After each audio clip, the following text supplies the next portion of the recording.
Um, it hasn't quite, I guess it is recording now. So That's recording, isn't it? Yeah. I am going to let you introduce yourself after I do a brief thing just to say welcome to the Up Convergence of Peace Weekend 2020. My name is Monica Willard, and I am your host in the background, and I have the pleasure of introducing you to Barbe Chambliss. Did I pronounce your name correctly? Silent E, so it's Barbe Chambliss. Oh, Barbe. Okay. Well, I'm excited to learn about your book, Women Peacemakers, and I hope I know some of them. I love this, and I can't wait to hear it. So let me put you on a full screen here, and we will go. Thank you so much.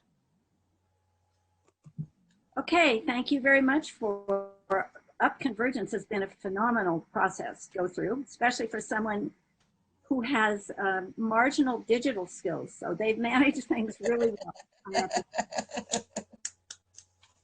So my name is Barbe Chambliss, and I have just last month published a book called Women Peacemakers, What We Can Learn from Them. Wow.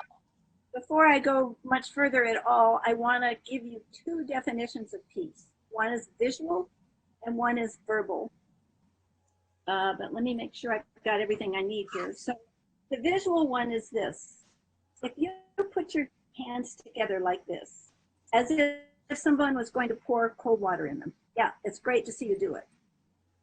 This is my rendition of peace because it's mutual respect. It's two entities side by side. This is not peace in my way of thinking, because there's a dominant and a subordinate peace.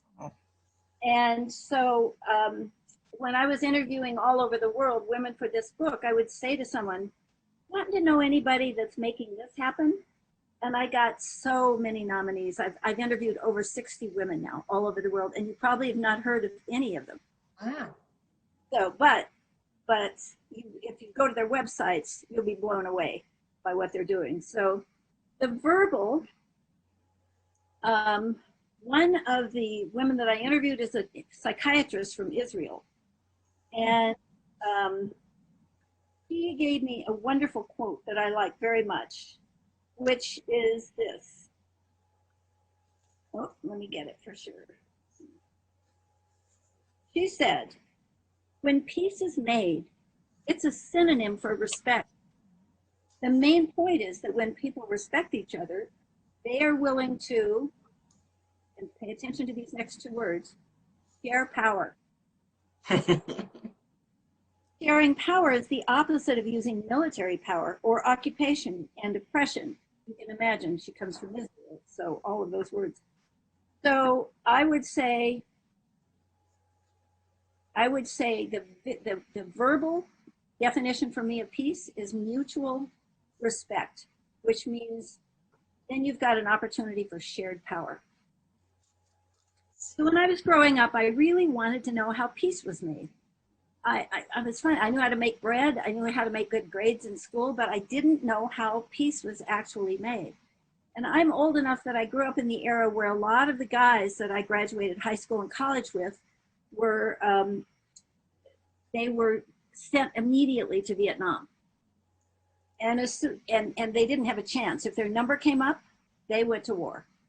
And as soon as they got out of boot camp, they could describe to me exactly how war is made. Yeah. And I wanted to say, but wait, there's another side to this, but I couldn't. I just didn't know enough. Mm-hmm. So I am just basically one sketch of biography. I'm a trauma therapist. I am a mediator, and I have 120 organic apple trees. There you go with that combination. But I really kept pursuing the conflict resolution things to answer my own question. How is peace made? So I became a mediator.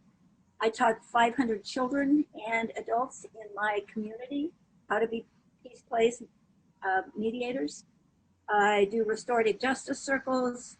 I even took my counseling skills to the military so I could learn somehow how you make a citizen a soldier. Trying to look at that that crossover.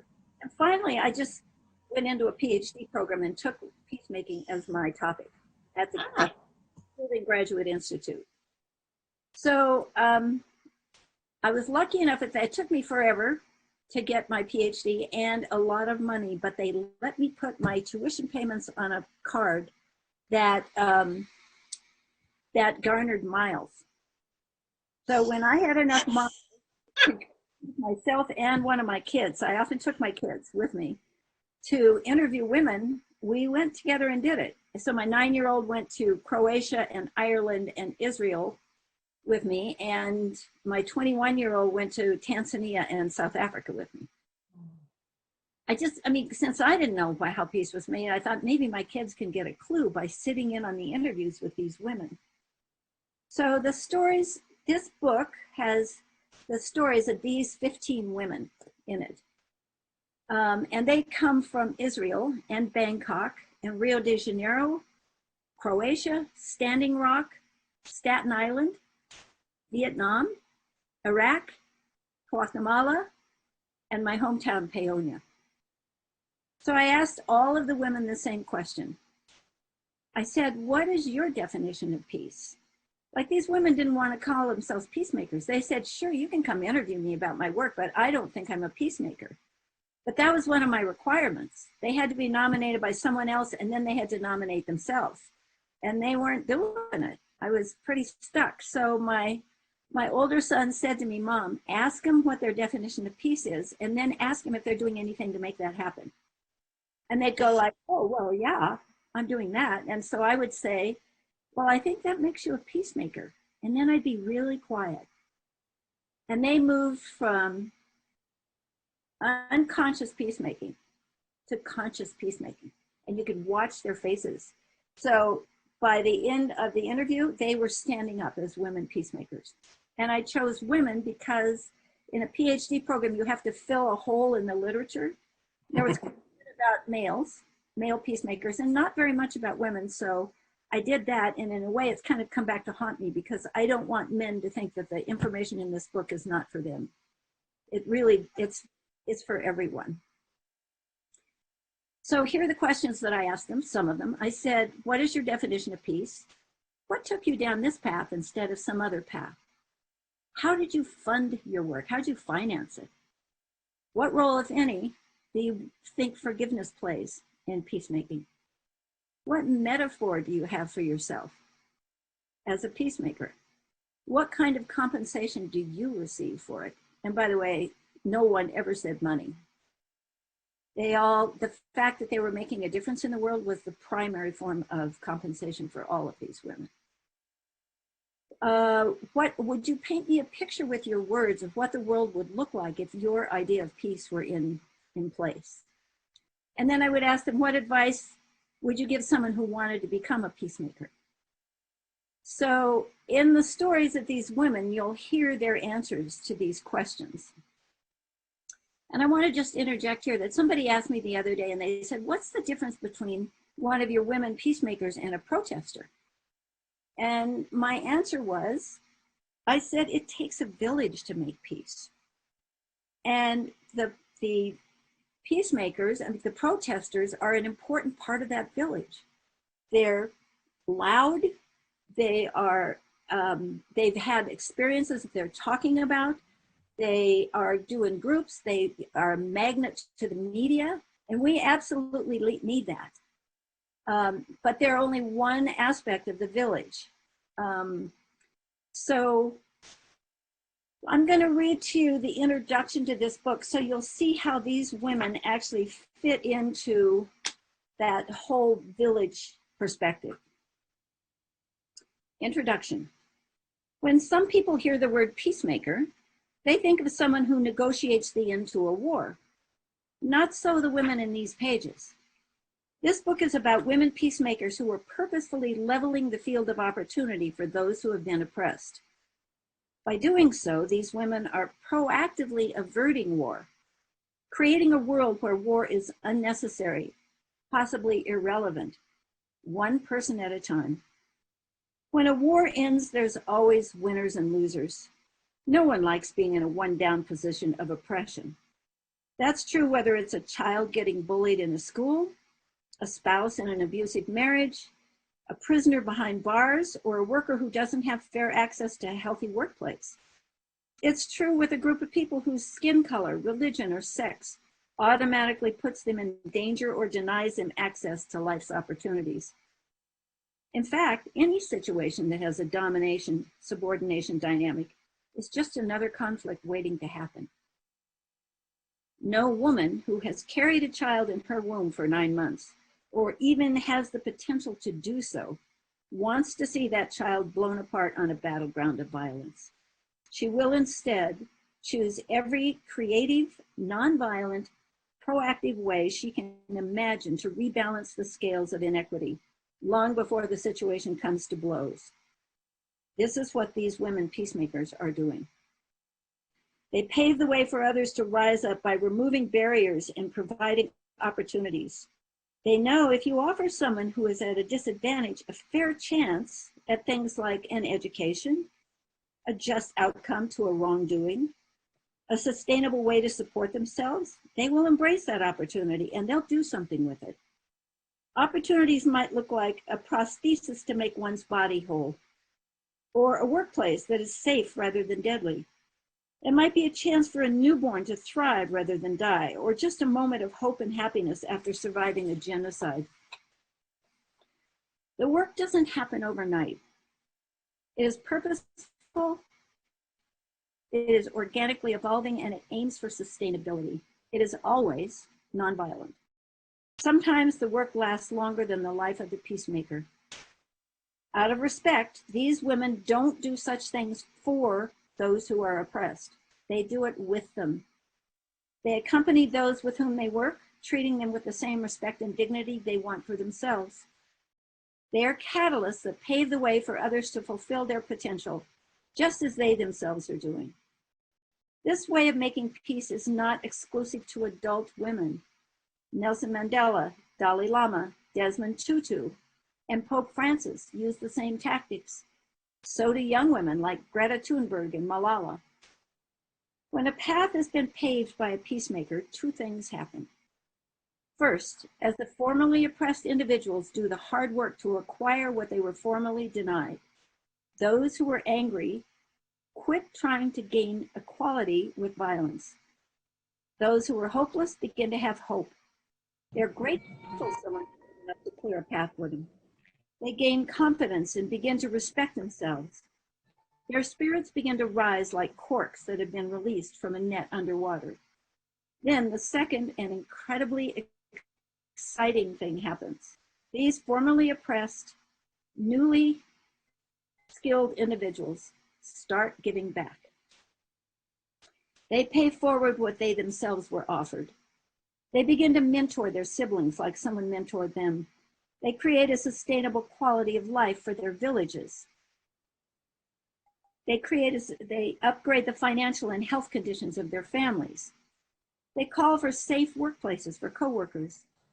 They use their stories. Uh-oh. Did something happen? I don't know. I think You're we good. just lost an observer. Oh, okay. Are we still recording? Yes, you're still recording. I didn't touch anything in my computer. Sorry. So let's just be you and me. That's okay. So there's Laura Martin and Oh, maybe she wants in. no, she's okay, I think. Okay, great. They use their stories of accomplishments as a beacon to encourage others. They become catalysts for upliftment, just as the women peacemakers became for them. The women in these chapters have looked around where they live and noticed a situation where there was a gap between domination and subordination. They've been awake when an opportunity floated by to recalibrate the dynamic toward a position of mutual respect, even a little bit, even for one person. They all started at the individual level. Some continued working with a few people at a time, while others ended up providing opportunities for whole nations, whole cultures, whole classes of people to raise themselves up, one person at a time. These women continue to wake up every morning and say yes to another day of assisting someone in a one-down position to climb the hill in a world that practices mutual respect with one another. Mutual respect is my definition of peace, and this is why I call these women peacemakers. So very briefly, the first 15 chapters of the book are the stories of 15 women. Chapter 16 is their verbatim answers to the question, what advice would you give to someone that wants to be a peacemaker?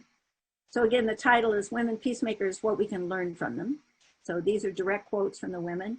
And then I observed 24 ways of behaving and doing their work and sticking with their work and getting past hard places. And those comprise chapter 17. And by the end of the talk, I will tell you what the last chapter has in it. So what I wanted to do, and I think we're doing okay on time here. Help me, Monica, time, I have another half an hour, is that about right? Yep. Okay. A little bit more. I was going to give you the stories of 3 women, one of whom was alone almost all during her work. Just do this and this. So this is Sister Sarah Clark. Let's see if I can make this work. There we go. So I interviewed Sister Sarah quite a while ago. She was assisting prisoners from Ireland that were trapped in the prisons in London during the Irish Rebellion. Now, she was a little girl that grew up in Southern Ireland, had no idea what was going on in Northern Ireland. And when she was a kid and they'd play dress up, she wanted to be a nun. She would dress up like a nun. So she became a nun prior to Vatican II. So it was a very institutional kind of life. You had to ask the Mother Superior to go to the bathroom. They read your mail, things like that, which she later on saw that it was preparing her for the work that she was going to do. And then she went through a period of depression, and they assigned her to teach art at a school in London. And then at age 53, Sister Sarah slipped into her peacemaking work.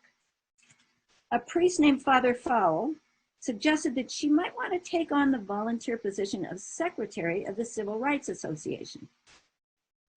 Before she knew it, Sister Sarah was immersed in the work. Here's a quote from her. I was getting all these phone calls. Families, people were missing, people were disappeared. They were traveling and they hadn't arrived. This kind of thing. And it was my job to go and find them. And then it was a rather terrifying job because the way I was treated by the prison guards and the establishment, everyone was afraid.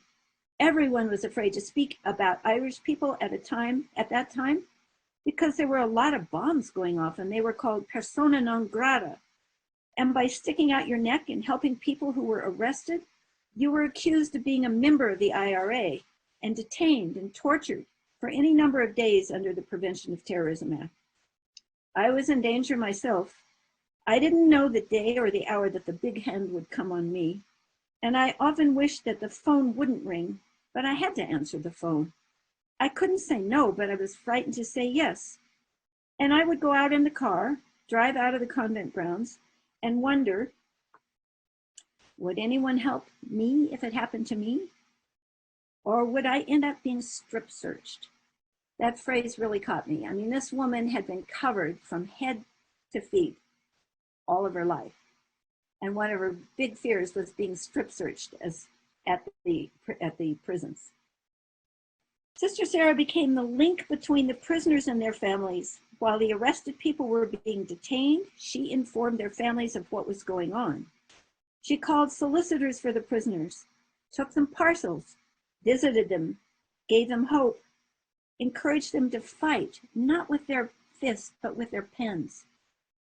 She lobbied to have them sent to prisons in Ireland closer to their relatives, and encouraged journalists to write newspaper articles about the injustice and the misuse of the arrests under the Prevention of Terrorism Act. She visited them when they were on the hunger strikes.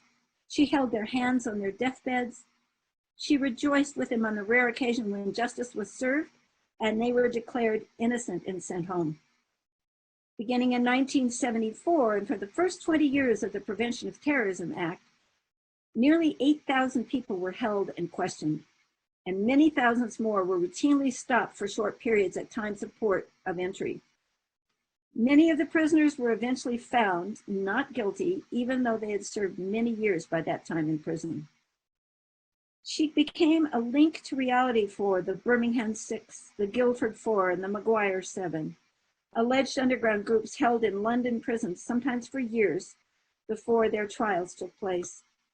Some were eventually released after being found innocent of any wrongdoings. She called their families in Ireland and gave status reports. When family members were able to make arduous and expensive trips across the Channel, she met them at the docks and the airports and found free housing for them. She helped them fill out the necessary papers to obtain visitation rights. She stood in the long prison queues with them, prepared them for the possibility of being strip searched, and tended to their broken hearts as they left. And because she knew from her own experience how difficult it was to come out of institutionalization, she tried to prepare both the prisoner and their families for the difficulties they might face upon release.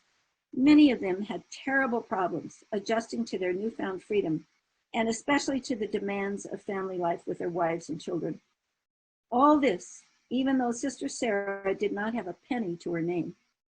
She made a pragmatic and symbolic choice to continue wearing a traditional black and white habit when Vatican II allowed nuns to have a clothing allowance to wear regular clothes.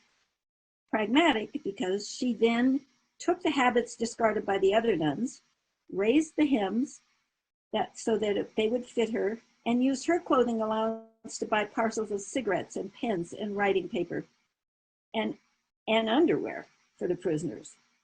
It was symbolic because it gave the prisoners and the families a sense of security to see the traditional black and white habit. Sister Sarah wouldn't let on that she herself never felt safe. So this was one woman working all alone. The church abandoned her, and the state tried to keep her from visiting anybody. In fact, there was an accident right toward the end of her life that people don't even quite know if it was an accident. The Home Office, we think, may have been involved in it. But she didn't go big. She just did what was right in front of her. So you might ask the question, well, how effective is an act of peacemaking like that? How many people actually got their lives turned around by that? So each chapter has an epilogue, and I just want to read you quickly the epilogue of Sister Sarah's chapter.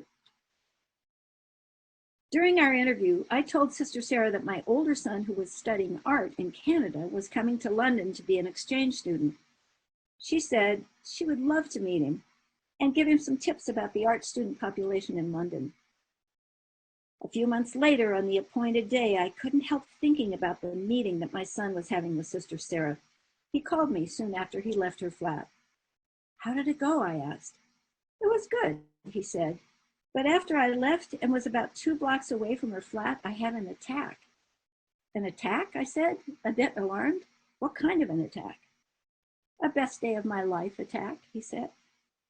"Oh," I said with a relieved grin. I had one of those in just about the same spot. And then, come a little closer in time, Sister Sarah was 81 at the time of our interview. Several years later, and by the way, she was, by her just definition, she was stone blind. And she had prepared an entire tea for me. And she kept telling me, "This is Irish tea, not English tea." So several years later, I was at a retreat for Dances of Universal Peace in Mexico. The dances took place on the beach, and anyone passing by was welcome to join us. For 3 days, a somewhat crippled fellow watched the dances. On the 4th day, he joined us, introducing himself as Sean. After the dances, Sean and I struck up a conversation. I could tell from his lilt that he was from Ireland. I mentioned I was writing a book on women peacemakers. He asked if I had interviewed any women in Ireland. When I mentioned Sister Sarah's name, Sean became very quiet. To my surprise, tears began to roll down his cheeks. When I asked if he knew her, he told me that he had become crippled from being beaten by the guards in the London jail. But, he said, once Sister Sarah started helping me and my family, I quit fighting them. I asked if she was still alive. No, he said. She died at the age of 82, so a year after I interviewed her. When I asked if she was alone when she died, because it was a big fear of hers, he replied, not at all. She was surrounded by the families and friends that she had helped. She was known to us as the Joan of Arc of the British jail. So this is the story of one woman who just doing every day, got up scared to death and just kept doing her peacemaking work and affected an innumerable number of people. So I'm now going to switch and talk to you about somebody who went big. And that will be, let's look here.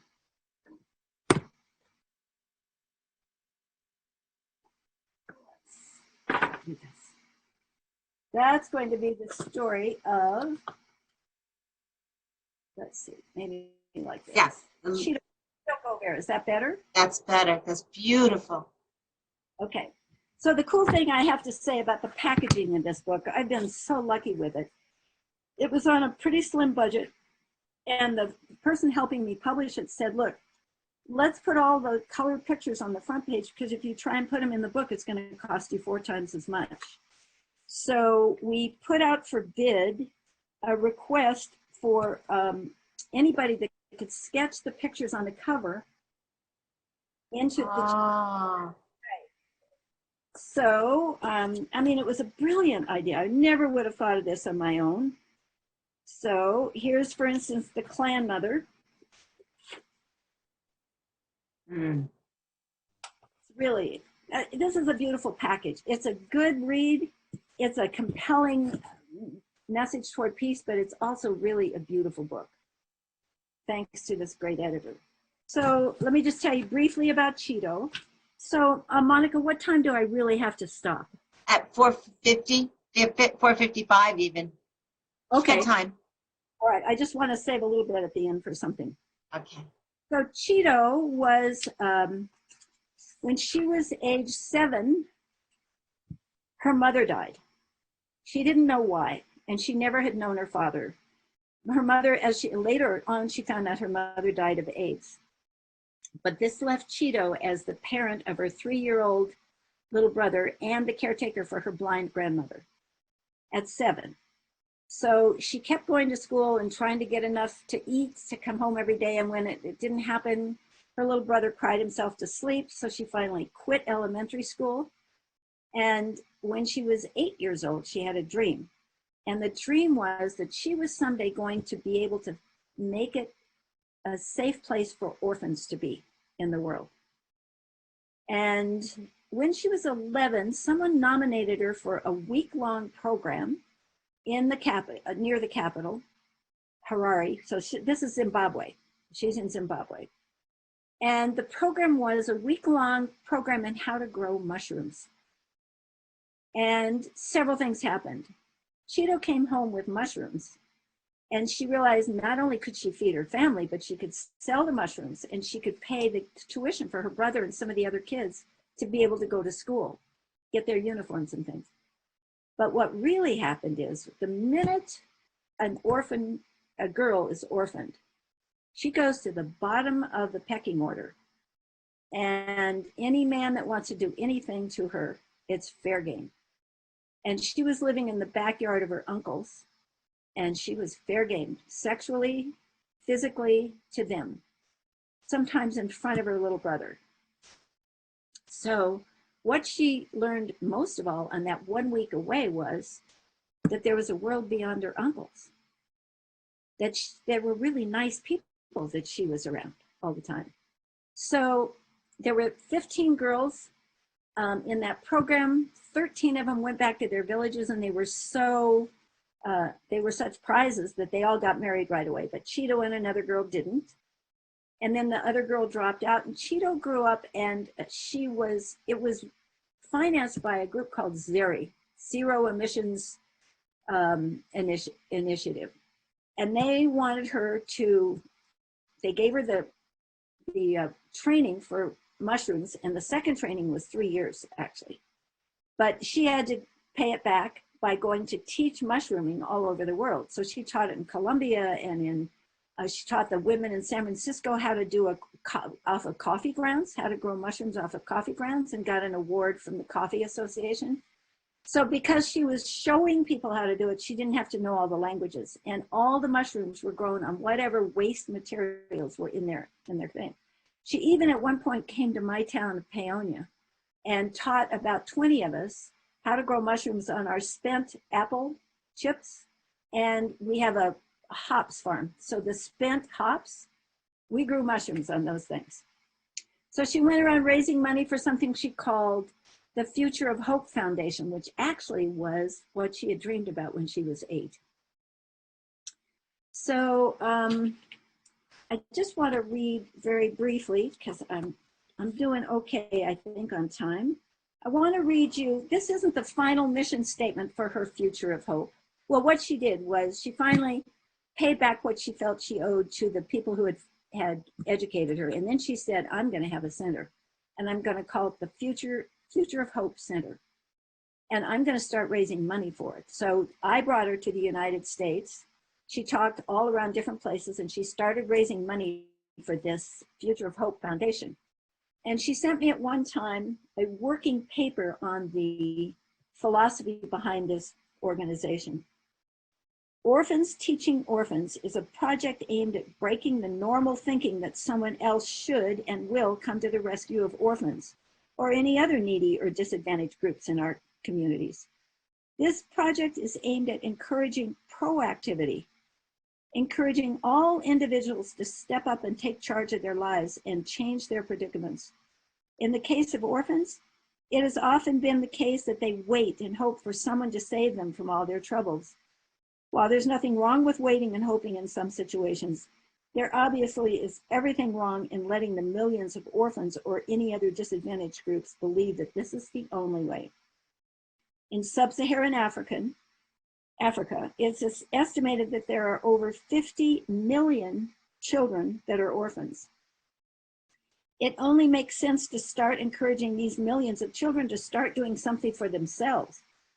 They understand their problems more than anybody else can understand them. And for this reason, if we're to deal with the problems of orphans effectively, we're better off giving them the tools and the skills to do it for themselves and to stand up for each other. While emergency aid might be needed and welcome, long-term solutions for the orphans by the orphans offers the best learning tools for vocational and interpersonal skills. It's time we all start seriously acknowledging the potential of these children, to believe and trust that the world needs them to step up. We have to give them a chance and mentor them. It is vital that they're able to believe that they can empower and inspire each other, not only be empowered, and that we support them in this. We have to stop pitying them and support them to break out of self-pity to understanding that they can change things. Yes, they've gone through some rough experiences, but they must bounce back for their sake and for that of the world at large. This is the future of hope. And it's not just for orphans, but everyone that's considered disadvantaged. When we can make everyone take responsibility and make things happen, when we can allow for that to happen without fear of losing control or feeling that our positions of power are threatened, then we can stand a chance for a hopeful future. So to make a long story short, Cheeto set up this center in Zimbabwe and started bringing individual orphans into it. And then she realized that she couldn't, she would educate these kids, but they would go back to their villages that didn't know anything about them except that they were bottom of the rung. So she started bringing in women from their villages whose job was to go back before the kid went back to the village and say, this could be a valuable person in our community. So she paved the way for the mushroom growers. She taught them all how to do mushrooming. She taught them permaculture. She taught them that they could choose the people in their life that they wanted. So again, long story short, currently, Cheeto has trained, she's had direct beneficial work for 2,320 people. She has 25 trainers that are now doing the work for her. She has 40 community projects making mushrooms, and she has 200 community mentors, the kids that she's taught. And she, at one point she said, gosh, if we're going to produce all this mushrooms and produce, we better have some place to sell it. So she set up a selling chain called Hope Food. So this is an example of somebody who started tiny as a 7-year-old and went big with it. So I'm going to also give you a third story of, hang on a minute. Your storytelling is as beautiful as your writing. I love the way you're reading and the stories. It's just wonderful. And the stories are important to hear. That is so nice to hear. Thank you. Let's see. Let me look. I'm going for a woman named Elissa Montante. Let's see. I think we can do this. Well, that won't help. How about this? There she is.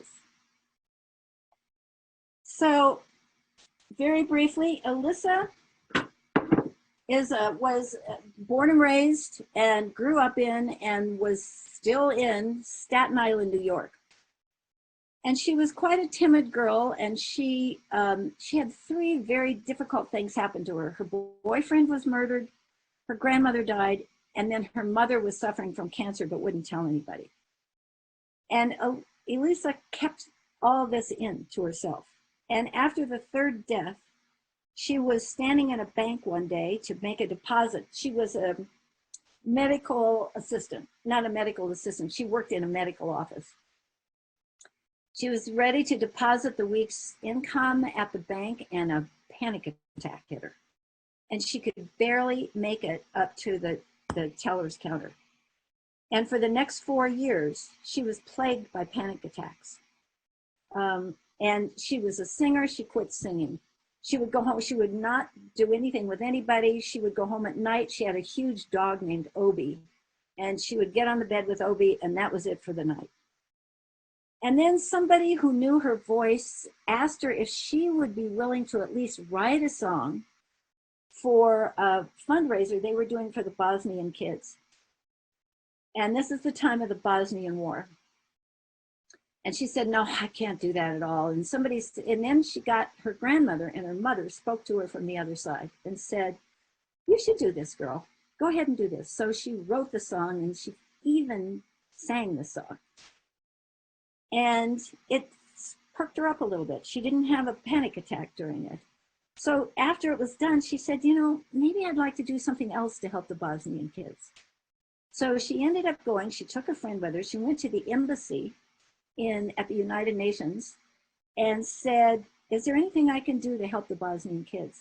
And the ambassador took out of his desk a letter from a kid that said, my name is Kenan Malkic. A landmine went off when I was playing soccer, and I've lost it. I can't remember exactly right. I lost an arm, a leg, and he lost a lot. I can't remember what it was, but this little kid, and he said, I pray to God and the whole world if anybody can help me. And something in Elissa switched just in that moment. And she went like, well, I can do that. And then she went like, what am I talking about? I haven't even been able to go to the bank teller. So in 24 hours, she got airplane tickets for Kenan and his mother. She got a place for them to stay when they came. She called the Shriners Hospital for Children and said, will you donate free operations for this kid? And they went like, sure, we'll do that. And and the anesthesiologist kicked in. She had everything arranged except where they were going to stay. And she lived in a little one bedroom apartment. And so she began to worry at night, and she went like, I can't worry. I can't go back to that place. So she woke up in the morning and she said, well, duh, they'll stay with me. So that was the beginning of what is now called Global Medical Relief Fund. So Elissa brings over kids that have been lost a limb, lost an eye, been badly burned, are completely deformed. Like sometimes it's a natural disaster like a tsunami or a fire, and often it's a war situation.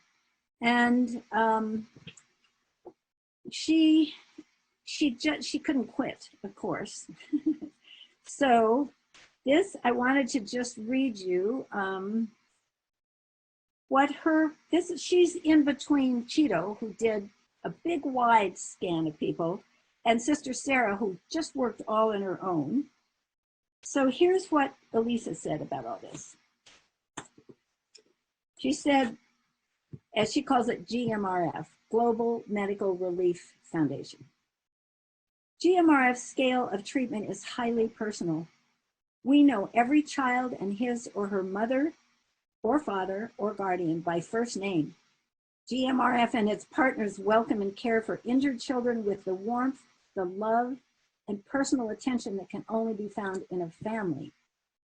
Every child helped by GMRF becomes an ambassador who can return home not only with a healed, mended body and a new spirit for hope for life, but also an experience of America's best, thanks to the support of all the donors and benefactors and partners of this organization. Someone asked her how big GMRF will get, and this was her answer. Big is not always better. I want to keep my charity personal. I want to grow, but I never want to grow more than not knowing who I'm helping. You know, I have a connection with these kids that stay here, maybe 8 at a time. I know all of them. I know their dreams. Most of them come back because they need to be refitted as they grow up for their prosthesis. And I don't want to bring 100 kids every year and not know each child and guardian personally. You know, a lot of what the charity is about is the fact that we may have 4 different families here from different parts of the world. It's like a mini United Nations here. Inadvertently, we're promoting healthy foreign relations because we may have an Iraqi child, a Haitian child, and a Tibetan child all under one roof. So that's sort of the big, the little, and the in-betweener. So now we'll just ask Elisa to go over here, and we'll put that. So I have to say that halfway through my interviewing these 60 women, I volunteered at a camp one of the women in the book held for Bosnian refugee kids. It's only 5 months after the Dayton Accord was signed, and there were 80 kids at this camp, and they had all barely made it through this situation. And after I spent 2 weeks with these kids and saw what happened to their sense of trust and hope, and what happened to their beautiful libraries and their crops and everything, it was I was really grateful for getting that close to what war can do without being in danger myself. But it changed everything for me. And what it changed is that I came home and I said, this isn't just a curious set of research anymore. This is literally, now my goal is to wake up the conscious peacemaker in as many people as I can in my lifetime. So what do I mean by conscious? We all do acts of peacemaking. Somebody needs help across the street, we'll do it. Somebody's short something, we'll make up for it. But that's really different than a conscious peacemaker. To be conscious about it, you have to be awake when an opportunity comes along. And then you have to develop your service in response to the people's expressed need. You got to listen to them and see if they really want. You got to listen so that you're not trying to validate what you think they want, but you're really finding out what they think they want. And then you need to intend it. You have to have an intention to do this work. And then every day, you need to revisit the wisdom of and your commitment to doing the work. So every day you renew your attention to this work. So chapter 18 of this book, which didn't exist until after this Bosnian experience that I had. Chapter 18 of the book is called The Invitation. and I will read it to you. The invitation. I encourage you to do more than read this book. I wholeheartedly invite you to do some conscious peacemaking of your own. Use these stories as your inspiration. Use the lessons learned from the Peacemakers as a beacon for how to identify and pursue an act of peacemaking. Use mutual respect as your definition of peacemaking. By this, I mean creating a situation where parties in a relationship treat each other with the same mutual respect with which they want to be treated. Acts of peacemaking are the process of creating, practicing, and supporting mutual respect. The parties of such a situation might be neighbors on your block, or a classmate in your school, two people in a marriage, a parent and a child, or citizens in the community. It might be two people dating each other, or a pet and its owner, or coworkers. Or on a more global scale, the relationship might be indigenous people and newcomers, or corporations and Mother Earth, or people of differing religions. It might even be the relationship you have with yourself, meaning, are you taking care of your physical needs, your social needs, your spiritual needs? Anytime there's a relationship, there is an opportunity for it to be conducted with mutual respect, or not. This is an invitation to be awake to one, two, or three of those situations in your realm that are embroiled in a dance of domination and subordination, and to consciously choose to do something to shift it to a dance of mutual respect. Do your best. Take care of yourself in the process, and consciously observe what happens as you proceed. When you're done, write down what transpired. Describe not only what happened, but how it affected you and anyone else involved. You can even record it in the empty pages of the book at the end of this book, so when your grandchildren inherit the book, they'll be amazed at what you chose to contribute to the world. Then go to my website, and I just have this here. Then go to my website, barbechamblisauthor.com. Click on Submit Your Story under the Take Action heading and send your peacemaking story to me. This book is not the only collection of peacemaker stories I plan to share with the world. I'm looking forward to publishing more collections of peacemaker stories of every size, shape, origin, and corner of the earth. The more stories that are out there about conscious peacemaking, the better our world will be. And then please, don't go back to sleep. Be awake when the next opportunity presents itself. And right out, I have quotes throughout this book. And the quote after that last paragraph is this. And it's by someone named Hafsat Abiola. In case you're still wondering, no, it was not a wrong turn that brought you here. You do belong here, and there is a contribution uniquely yours that is needed. Welcome, and good luck. And with just a couple more minutes, I'm going to go back to the clan mother. And one of the last things she said to me, I was up at Standing Rock and had an amazing interview with her, and I was very glad I did because she died 6 months later. Mm. But she was a Chinupa carrier, a peace pipe carrier for several different tribes, and also Mayan Hondurans, the Honduran Mayans. And she knew a lot about the prophecies. And this is what she said. These prophecies are always talking about what will happen in the future, but they're actually talking about us. This is the future they were referring to. And what they have prophesied, we are now living. We are it. So now whoever is on this planet at this time will determine what is to happen to our planet. It is us, and it is now. So in the very last minute, I just want to share with you the chorus of a song that a friend of mine wrote. And she had a dream about being sent to Northern Ireland. And this is the chorus. If not you, if not me, who will it be? If not you, if not me, who will it be? Will you stand there and do nothing if you cannot do it all? If not you, if not me, who will it be? Thank you. Oh, Barb, I want to unmute my. Thank you, thank you. You've touched me with your writing, with your storytelling, with your photographs, and with your music. And I just want to say thank you. And another Peacemaker has joined us because at 5 o'clock we are part of the Global Silent Minute. I don't know if you know about that and if you have the time to join, but I'd like to introduce you to Dot Maver, who came on to do the Global Silent Minute.